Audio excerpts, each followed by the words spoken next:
From the Penn State side of things, when Bo Bassett committed, not a lot changed, but that's not how Iowa sees it.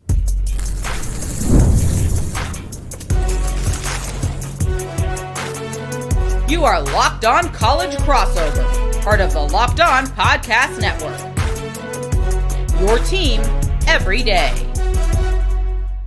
You are locked on to some Penn State and Iowa wrestling in this Locked On crossover. I'm Seyko of Locked On Nittany Lions. He is Trent Condon of Locked On Hawkeyes. And thank you so much for making us your first listen and watch today. Trent, Bo Bassett commits. He's been committed for a little bit here, but Penn State, strong 2024 and 2025 class, that this was just by naturally going to happen, that the paradigm was going to at least make an attempt to shift. Oklahoma State is certainly getting into the conversation as well. So we're going to cover a lot of it, but first and foremost, I say that not a lot has changed because of what they've done in 24, 25.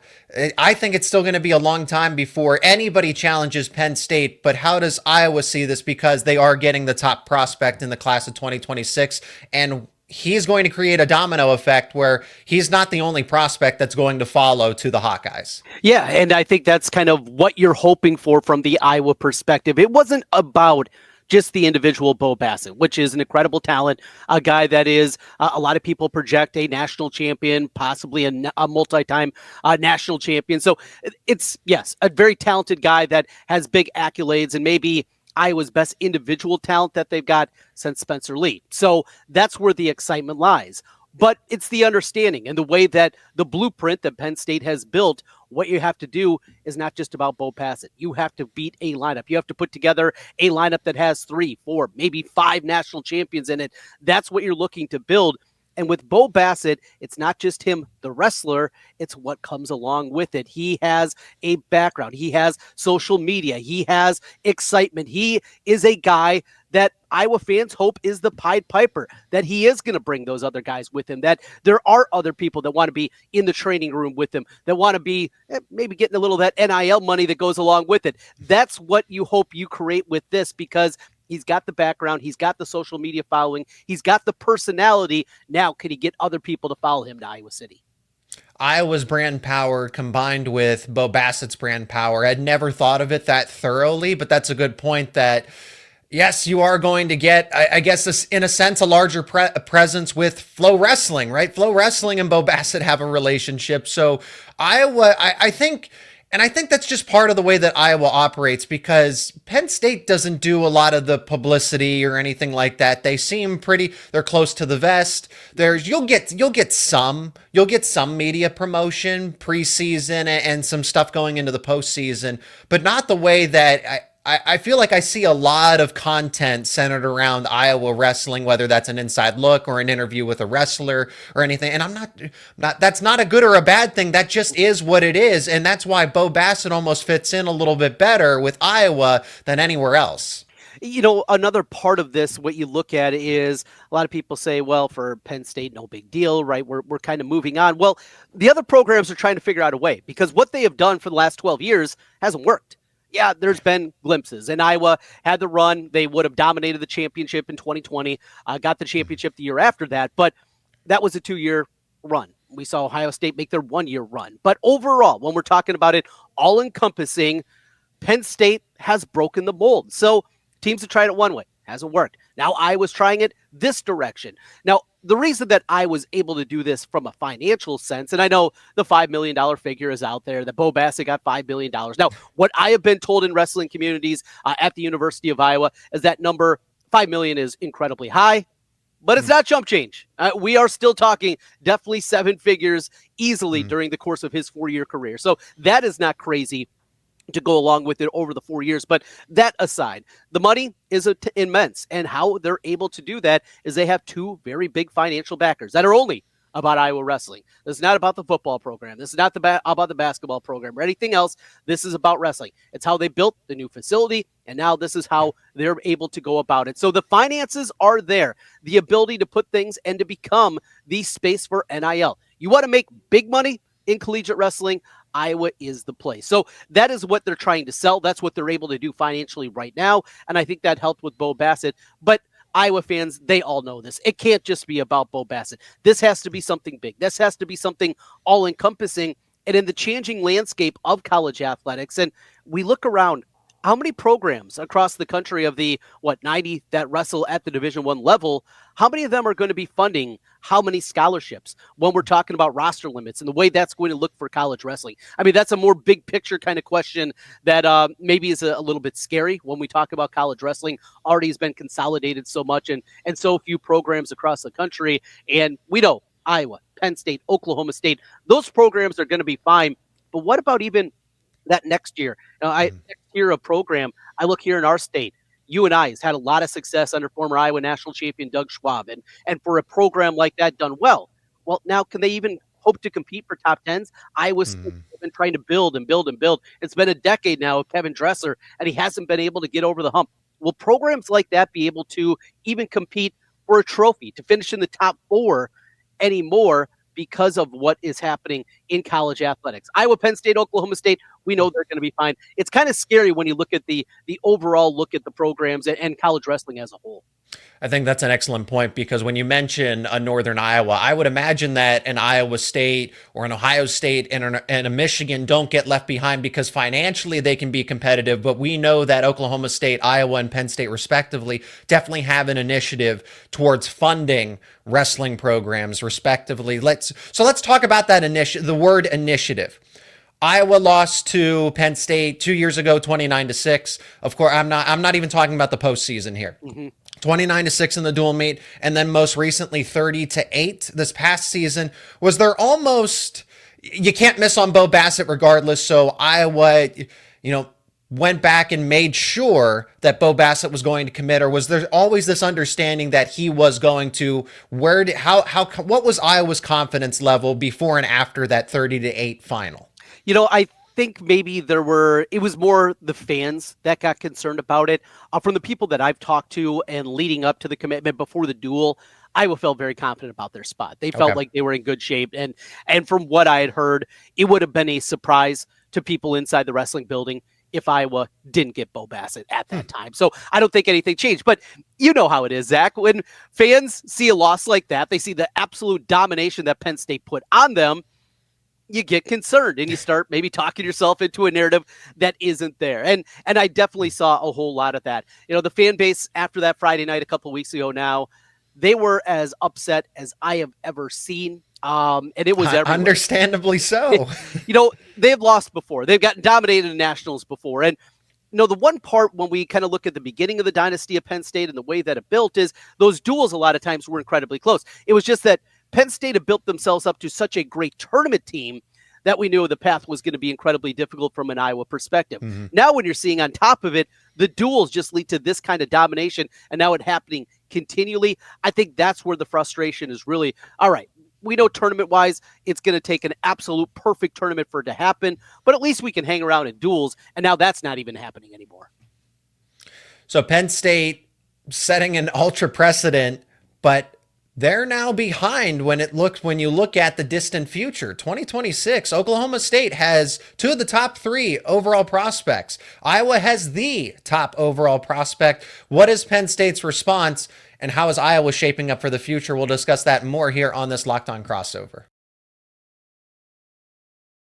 And today's show is brought to you by WayFair. After the holiday hustle, and I know that seems so far away, but there is nothing like giving your home a little TLC, and you can find that decluttering and refreshing your space will help you get back into a routine. Whether you're tidying up, clearing out, or you just want to give your space a new look to start the year, WayFair has everything you need and all within your budget. So when you go to WayFair, you can see all the different types of furniture, the huge selection that will make it easy to find pieces that will fit your style and your budget. The best part, it's the hassle-free delivery, even for those larger items. And Wayfair's site, so easy to navigate, and you'll find everything you need in no time. There is something for every style, every home, truly, no matter your space or budget. And Wayfair makes it easy to tackle those home goals with endless inspiration for every space. And Wayfair can help you out in a time crunch. that free delivery, the fast, hassle-free delivery is really a game changer. Give your home the refresh it needs with WayFair. Head over to wayfair.com right now. That is WAYFAIR.com. WayFair, every style, every home. Penn State's response, how do they counter all of this?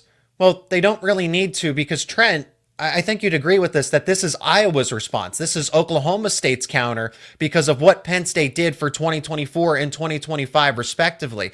I mean, those classes for 2024, for example, Luke Lillidahl, Zach Ryder, Joe Seeley, the Mirasola twins, and then you look at 2025. Oh, well, Penn State missed out on the top 3 prospects. Yeah, in 2025, they got Marcus Blaze and PJ Duke. Depending on who you ask, those guys are the consensus number 1 and number 2 prospects. So this is a response to Penn State. Penn State doesn't necessarily need to respond. And yes, they are behind when it comes to the class of 2026, but they already have a top 20 pound for pound prospect in Sam Herring, a teammate of Bo Bassett's, a teammate of Jax Forrest at Bishop McCourt presently. I mean, we are talking about junior high school wrestlers, but these guys are generational talents that we are talking about. Drayshawn Ross as well. And I imagine that, it's not even about Penn State. Losing the likes of Drayshawn Ross to Oklahoma State definitely made Iowa say, okay, we need at a very minimum Bo Bassett, because this guy is from the state of Iowa himself. So this is all a reaction to what Penn State has done over the past couple of cycles. I'll take this a step further, Trent. I don't think that Penn State is necessarily focused on 2026 as it presents itself. I think they go in pairs of years, of cycles, where it's 2024, 2025. Okay, maybe you let off the gas a little bit, or if you understand your surroundings, 2026 isn't a make or break cycle for you from Penn State's point of view, but it means that 2027 and 2028 become that much more important. I think from the Iowa perspective, it's a little bit concerning that, yes, you got Bassett, that's great, but I think they were anticipating they were going to get 2 of the 3. And when you mentioned both Forrest and Ross, both of those guys, to have both of them end up at Oklahoma State, I think that's a concerning part of it from an Iowa angle. And I think you bring it up very well, because it was a thought that I had. Penn State, are they a little bit worried? Not just about the Bo Bassett part of it. All right, Pennsylvania kid leaving the state and going to Iowa. We saw Spencer Lee and what that turned into. So, but also not getting any of those top 5 guys in the class of 2026. And I think you answered it, though, pretty well there, Zach, because it's not just about that class. Now, if it continues and we're talking a year from now in the class of 2027 and they don't get that top tier guy, they don't get any of those, top tier wrestlers, the guys that are, built to become national champions early in their career, then maybe we're having the conversation. But from your perspective, from the Penn State side, is that kind of the thought process right now? No need to hit the panic button now, but if we're having this conversation again next year, then maybe the discourse is going to change. Potentially dependent, right? I think 2026 is so it's about the publicity, because Trent, the biggest difference between Marcus Blaze and PJ Duke and Bo Bassett and Jax Forrest is the media presence. The dual meets are streamed, the commitments are promoted, all these different interviews. I couldn't find a PJ Duke commitment video, or it just happened. He committed to Penn State. And I think that's just the difference above all else, is that Iowa, from its brand perspective, wants to be out there, wants to be in the spotlight, and Penn State kind of wants to continue to fly under the radar. So when you look at Marcus Blaze and PJ Duke, they just kind of passively committed to Penn State from the public perception. But when you look at Bo Bassett, when you look at Jax Forrest, it was this media buildup. It's all these feature presentations of how they train, how they wrestle, and everything else. And you can't find anything like that between Blaze and Duke. So that's just a side note of all of this. But if it doesn't make sense for Penn State, and it doesn't make sense for the wrestler, Cael Sanderson has said this time and time again, that they're not going to force it. As much as they would like a wrestler, just from a talent and from a determination standpoint, Bo Bassett and Jax Forrest make sense. But Penn State does operate differently compared to the likes of Iowa. I can only speak so much to David Taylor and Oklahoma State, because they really haven't set any standards quite yet. We know that they have the Penn State blueprint. They're going to build out the RTC program, but he's only been doing this for not even a year. So that's what I mean when I say I can only see what is that media presence going to be like is David Taylor going to combine different elements of things, or is he going to follow Penn State to a T? I don't know. Or is he just going to do his own thing? What, from your guys' look at things on the Penn State side, when you look at the next half decade, who's a more concerning program, Iowa or Oklahoma State? If you're asking me, I mean, Penn State's going to say both just because if you ask Cael Sanderson directly, I personally say Oklahoma State. I feel like to an extent, Iowa, because you mentioned about, yes, NIL is a factor, financials are going to be a factor, and that's how Iowa's positioning itself. I think that's almost recruiting against yourself in a way, because then does the money, what goes around comes around, ultimately hurts Iowa in a sense. Well, Bo Bassett, we know that he's getting XYZ. Why am I not earning that? Why am I not getting that offer? And then I'm going to go somewhere else, right? I'm speaking purely in hypotheticals. Maybe Iowa has not done that, but I think it can lead to potentially that if Iowa isn't careful, but there's obviously smarter people that are running this show than I could ever imagine.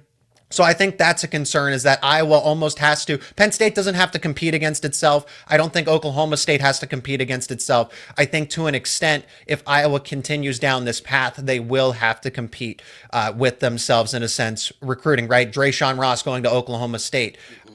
He's in the state of Iowa. He is from Iowa. That is slightly concerning. So for 26, 27, it's because of where Penn State is. Josh Barr is going to anchor the lineup.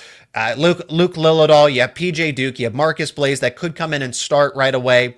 So they are going to lose Greg Kirkfleet, Bo Bartlett, and Carter Starachi after the season, but then Josh Barr becomes the face of the lineup to go with Mitchell Messenbrink for 2 more seasons, to go with Tyler Kasak for 2 more seasons, Shane Van Ness for 2 more seasons. So there's still those household names in the lineup, and it's kind of a group of 4 where they anchor the lineup, and then these other wrestlers, these other athletes come in and make a name for themselves progressively over time. So Penn State's set up where they can essentially hedge any sort of outside friction from an Iowa and Oklahoma State.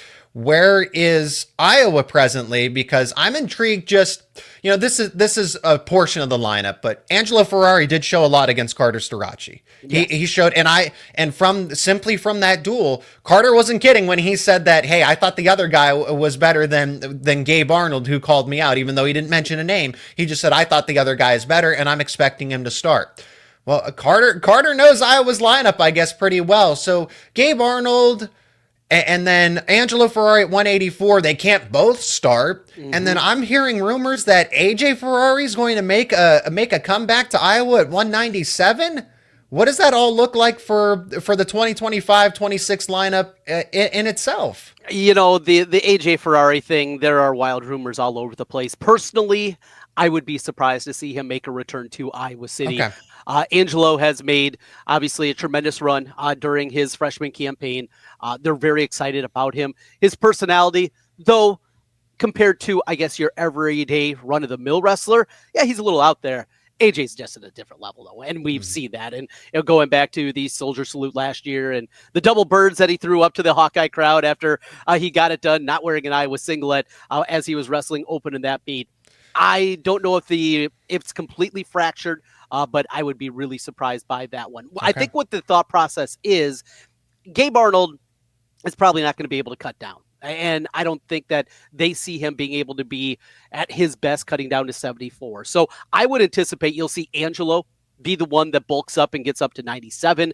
They go that direction after the graduation of Stephen Buchanan this year, the transfer, he's just been tremendous for the Hawkeyes this year. So I think Ferrari, because of his build, Angelo Ferrari, I got to make sure we put the first names in along with it. I think he would be the one that has the ability to bulk up. And remember, Gabe Arnold's not a real tall guy either. I mean, no, he's not. To think that he would be able to bulk up. I mean, you were talking about just a bowling ball of power if he would be able to get up to 97. I just don't see that. So I think that's kind of the thought process. I don't see a path for AJ coming back. And the other part is, what do you do now with Ben Keeter? After going through his campaign, you saw him against Kirklevitt. He's still got a long ways to go. And he's one of those tweener guys, right? He's incredibly athletic. He is strong. He is physical, but against those bigger heavyweights, he really struggles about that one. He also has been playing football. He took football off this season. Is he going to go back onto the football field? That's a question. I would be surprised personally if he is back out there on the football field and he just concentrates solely on football going forward, or wrestling, going forward. So at least in the upper weights, that's kind of the thought now. I know they're really excited about some of the guys that they're bringing in. And again, the NIL funds that are going to be there and the ability to plug holes in the lineup. I think that is what I was looking to do. Yes, you cannot build the foundation of, your wrestling program by doing that, by just going out there and getting the mercenaries, getting the one-year guys. That's not a way to build a cohesive lineup. You have to be able to do it. But when a hole's there, when a weight doesn't look very good, you look at what's happening at 49 this year. And it's been a very frustrating season, 41, for Iowa at 141 this year. If you have another year like that, the ability to have the funds to be able to plug it, that's what Iowa's going to have to do to try to run down Penn State. And that's what I mean when I say Iowa, in a sense, is almost competing against itself. You set this precedent where wrestlers were pushed out to make way for those quote unquote mercenaries, or just somebody trying to maximize. I don't blame them for trying to maximize their final year of eligibility, but now those wrestlers are gone because of the college athletic attrition. So Iowa's constantly going to be playing catch up with itself in a sense, if that's the case. So I don't think that can continue. And then we mentioned Oklahoma State. Penn State, Iowa's trying to catch Penn State. Well, Oklahoma State's trying to not only catch Iowa, but then push them down to catch up to Penn State. What is David Taylor's plan in all of this? We'll discuss that more after a quick break.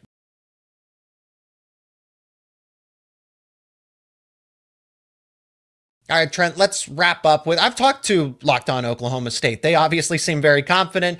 It's kind of the same thing. Hey, we have at least a blueprint to build out the RTC program, build out what we're doing with NIL, and everybody's aligned. Penn State certainly has alignment. Iowa, same thing. Everybody's all on the same page. The objective, the goals might be slightly different, but everyone says, okay, this is our path. Let's stick to it. And anybody that's not a part of it can get out of our way. So Oklahoma State, because David Taylor did wrestle at Penn State, he was able to see and pick up some pointers. And I don't know if he ever sat down with Cael Sanderson and said, hey, how would you run the program? What would you tell me about this and that? Because he now is the enemy, but he at least has even a semblance of the blueprint to match what Penn State does. And that starts with the RTC program. And then you build out the lineup from there, because there's a lot of respectable figures that are wrestling internationally.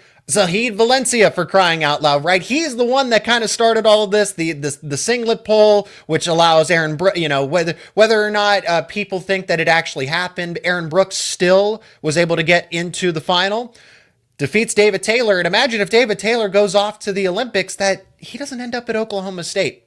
So I've mentioned that I think that Oklahoma State is better positioned than Iowa. I'm not saying that Iowa's going to completely fall off, but if Oklahoma State passes them to catch up to Penn State, I'm saying I'm not surprised. So how does Iowa feel about Oklahoma State now getting into this 3-team race? I think it has to be concerning, because you were chasing one and now you're not chasing two, but there's another one that's right there running the same race that you are and trying to track down the behemoth. So I think it has to be a concern. I think getting Ross out of the state of Iowa, that was a big one. And we've seen a couple guys that have gone out to Penn State that Iowa thought they had a stranglehold on, and that didn't come to fruition. But I think overall that is the concerning part about this.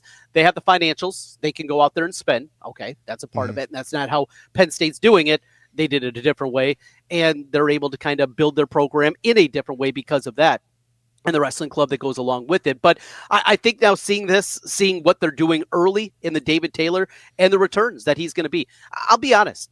I've heard people for years and years go out, Iowa fans, go out and hire David Taylor. And maybe personality is just too much, and we've had personality from Dan Gable. He had personality, and his press conferences were worth the price of admission. If you had to pay to get in, you would do it because it was that much fun. You never know what you're going to get out of Tom Brands. The Tom Brands press conference is something, and David Taylor is boring. Well, Cael Sanderson is boring too.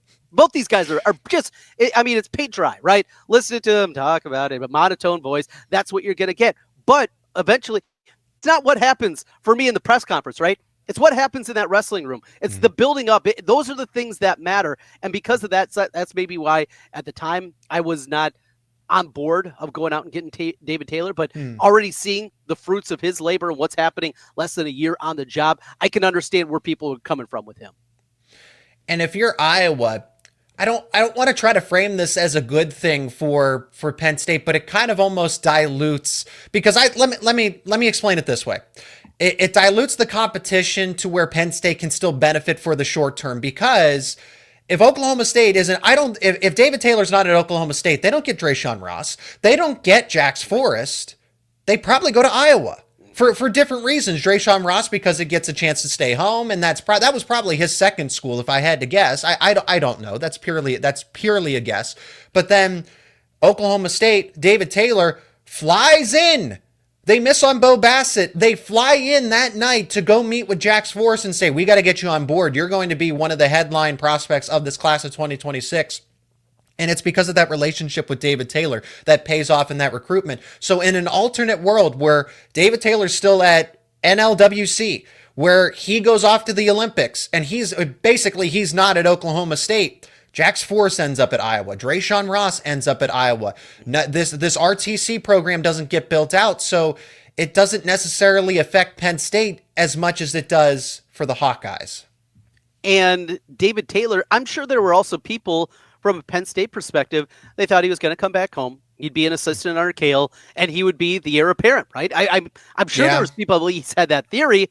Well, that theory for now is off the board. And who knows in 5, 10, 15 years, whatever it is that Cael hangs it up, who knows what programs look like? Who knows what it is? Because I will tell you as an Iowa fan, it doesn't last forever. It feels like it's going to last forever. Nittany Lion fans, it feels like right now it's going to last forever. I will tell you, nothing lasts forever. And whenever that is, maybe Oklahoma State then is the dominant power. Maybe he doesn't want to go up to the cold Northeast in the winter anymore, and he's happy being down in Stillwater. Whatever it is, we don't know. And because of that, that certainly changes the equation. I'm sure what a lot of Nittany Lion fans hoped and thought was going to happen eventually.